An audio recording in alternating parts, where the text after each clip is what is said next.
All right, so YouTube, listen, we are in Orlando.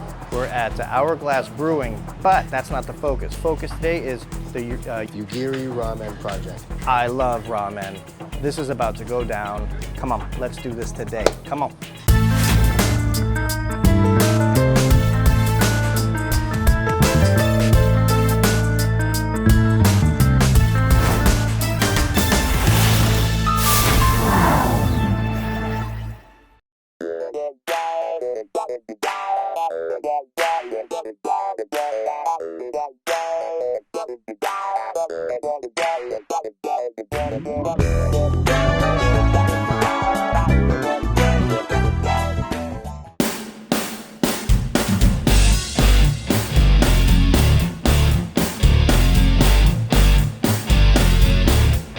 All right, Chef Mike, we are literally doing our world famous rapid fire segment. Are you ready? Yes, let's do it. Let's see if he's ready. All right, so these are actually easy questions, man. You know, I'm not gonna, what's the square root of 81? No, I'm only kidding. So when you were 10 years old, okay, young Chef Michael, before he was Chef Michael, what did you want to do? What did you want to be? Realistically, I thought I was going to be a car salesman. My dad is a car salesman, been doing that for most of his time, and at that time we were looking at moving to a different state up to Georgia to open his own dealership lot. That's what I thought I was going to do, and that fell through. We ended up staying in, we were in Tampa at the time. We ended up moving back to Orlando, actually. So that's interesting. So on a side note, if I'm ready to go purchase a vehicle, I'm bringing you with me, right? I mean, Kind of know a little bit. We can look at that, or you can talk to my dad. He's the one to talk to on that one. what got you into the chef's life, the restaurant life? What got you into this? Like a lot of people, I started cooking as soon as I could reach the stove. I mean, I was making top ramen back then, so I've been eating ramen my whole life. And What's your background? How come? Where's the ramen angle? it was just a food we had. It was cheap, and I loved it, and it was great. And I mean, who doesn't like top ramen? I mean, that's You're big old box, you know, 10 cents. Dude, you're telling me all the same stuff. 10 cents a pack, you know. Yeah, I mean, I remember, actually I still have them I have the ramen packs that are like, I don't know, 50 cents or a buck. Yeah.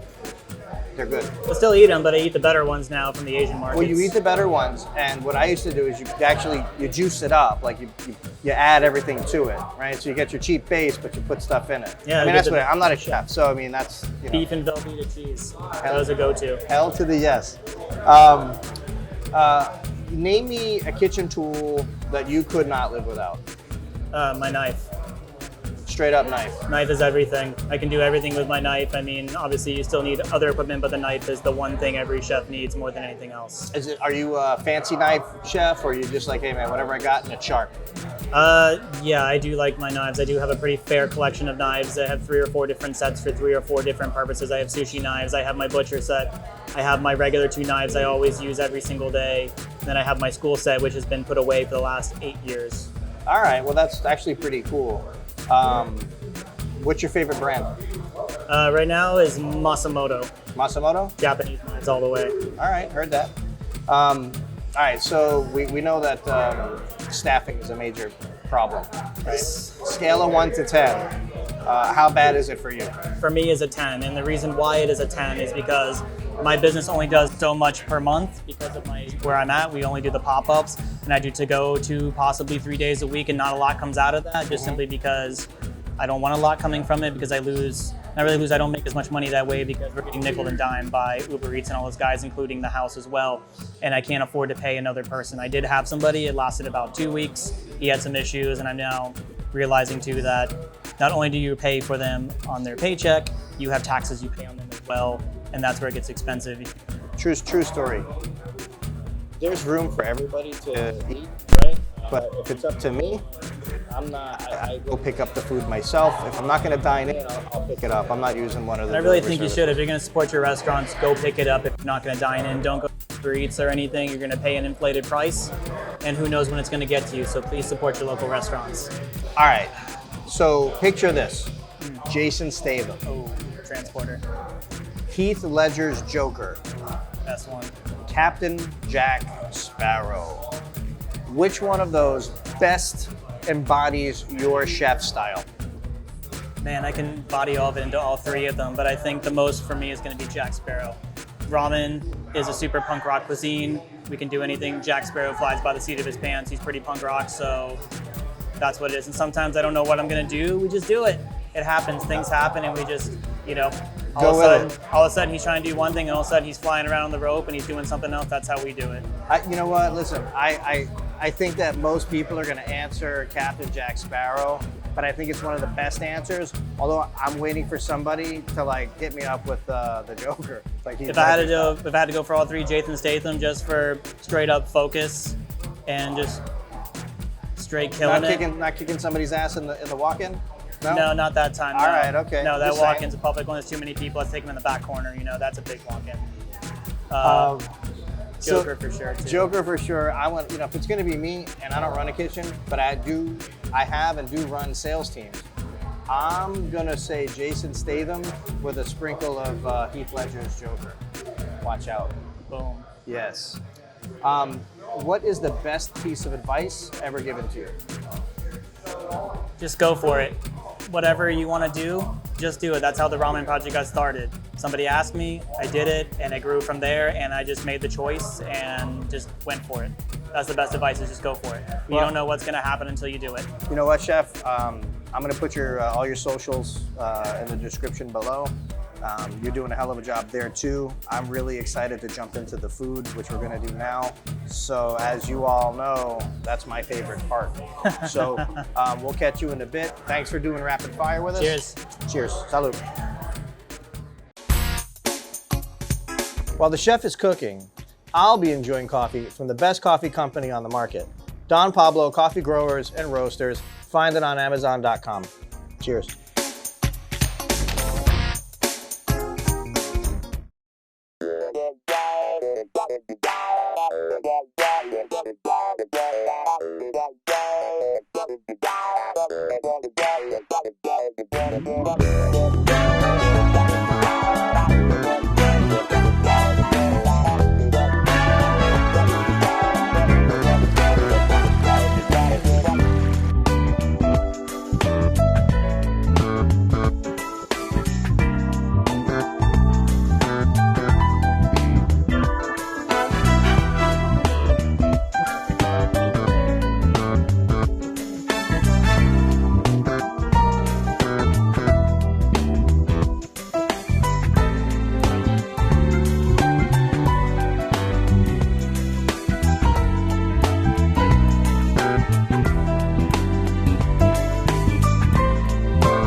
Hey, YouTube, let's go. Walk-in confessions. Let's do this. All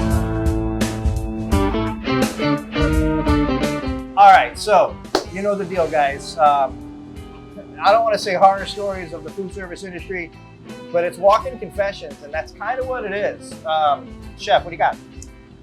So this was back before the pandemic.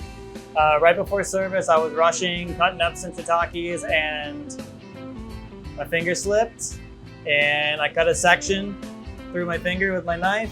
Didn't go all the way through, but enough to where I had to take a quick run to the hospital real quick, get a few stitches, and came back an hour later. Well, surely you went home after that. No, I came back and finished my shift. Okay. This finger literally has suffered more trauma than my mental health has in this industry. Heard that. And you know what? So first of all, was that one of your Japanese knives? Yep, the one I always use. All right, so take care of your knives because they're gonna take care of you. Be careful with that stuff because Respect your knives. Holy crap. That and a mandolin. 100%, 100%. Another thing, so again, every episode now, every segment, we're talking about this. You people out there, you know what I'm talking to. You get your beautiful plate, you eat your beautiful meal. That's awesome. Well, guess what? Cats like this, they're getting hurt. They're leaving. They're going to hospitals. They're getting stitches. Some of these cats are searing their cuts right there on the. All right, maybe not. I can't do that. Yeah, I've heard stories. I can't do that. Yeah. I don't. In retrospect, I probably should just like wrapped it and glued it. If been okay with it. Finger condom, you're good to go. At the end of the day, you're getting a beautiful meal, okay? And you get to go home and enjoy yourself. Tip your waiters, tip your bartenders, say thank you to a chef. These cats are doing it all for the love of the food. Thank you.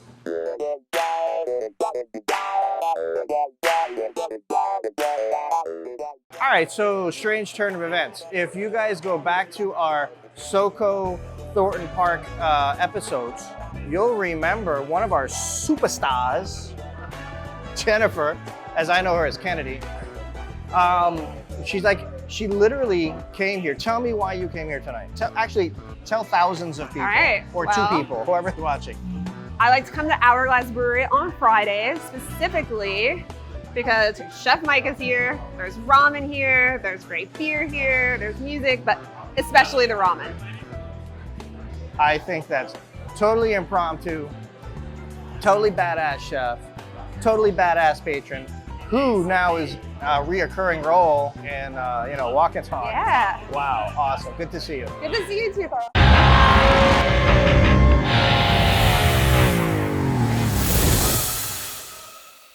All right, chef. So we have a new segment. You're number 2, right? It's Kitchen Inc. Pretty badass, let's be honest, right? It's the stories of tattoos on people in the industry, primarily in the kitchen. Everybody's got a story to tell. Somebody might be sleeved up, somebody maybe not. At the end of the day, you're slanging ramen right now. I understand that you were a butcher, and what you have with the meat cleaver tells a story. What's your story? So in culinary school, my favorite classes were fish fabrication, meat fabrication, and then the pastry class was also fun too. But my first job coming out of culinary school, I worked for a big meat and seafood company here in town, and they butchered all their own steaks and things like that. Now we weren't breaking down whole animals or anything like that.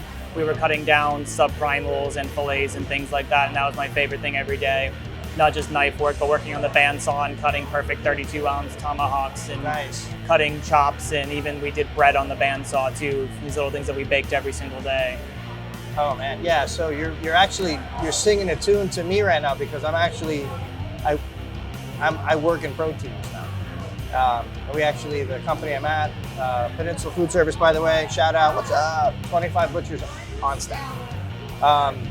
And it's cool as hell. I mean, meat is, it's awesome, and it is personal, and it's not something that, gets, thrown under the rug. It's something that...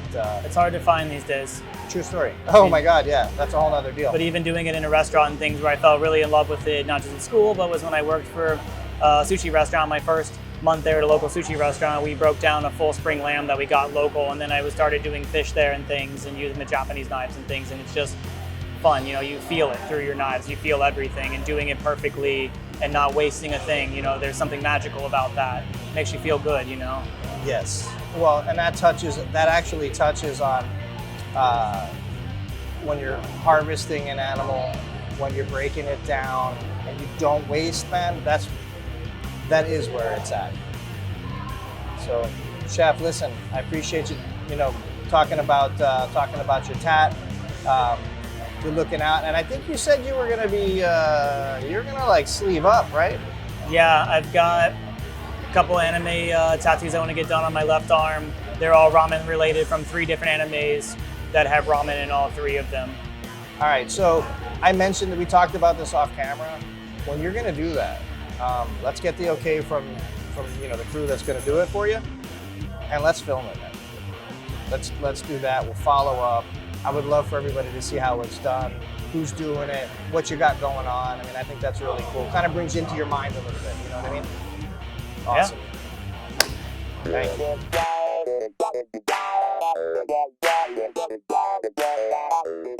Chef, all right, so listen, you're getting slammed over here. This is your famous dish. Tell me about it. So this right here is our spicy miso ramen. This is our flagship dish right here. This is the one I started with and have been developing for a really long time. So we have the seasoning is what's called a tare, which is the seasoning of the soup. So it's made from 2 different types of miso, organic cane sugar, and sesame oil. So it's a fully vegan, with our umami broth, which is a umami vegetable broth made with all different vegetables. Chef. Killer, right? Holy crap. Man, holy shit. You gotta bleep that out. Sorry. This is really delicious. Listen, you're busy. I know you gotta get back in there. I am going to totally enjoy this. Yes. Listen, appreciate you. I know your team's busy. I wanted to get here for a minute, but Yeah. I don't know how much time. YouTube, thanks for hanging out with us. Appreciate all the, appreciate everybody following, everybody sharing. We love you. Thank you. Cheers. Thank you guys.